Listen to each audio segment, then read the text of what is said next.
नमस्कार दोस्तों, आप सभी का स्वागत है आपके अपने चैनल में। क्या आप जानते हैं भारत में पूरी तरीके से कानून बदल चुका है।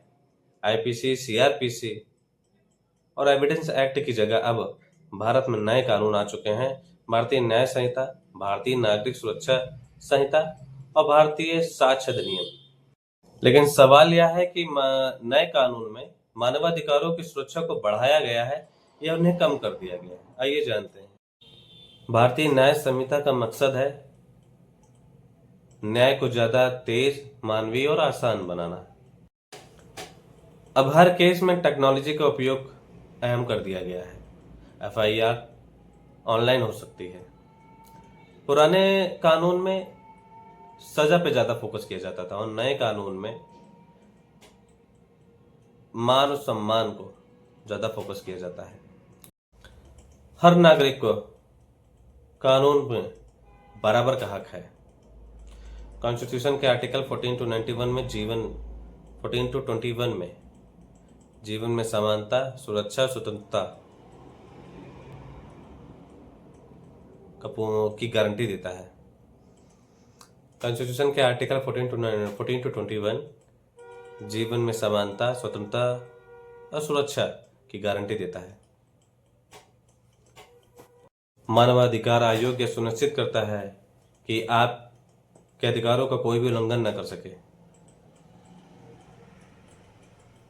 प्रशासन, शासन, पुलिस, एजेंसी, संस्था या कंपनी द्वारा हर नागरिक के अधिकारों का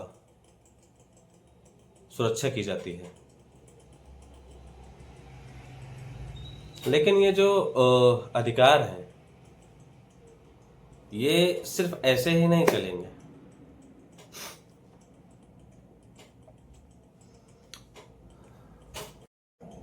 कानून में मानव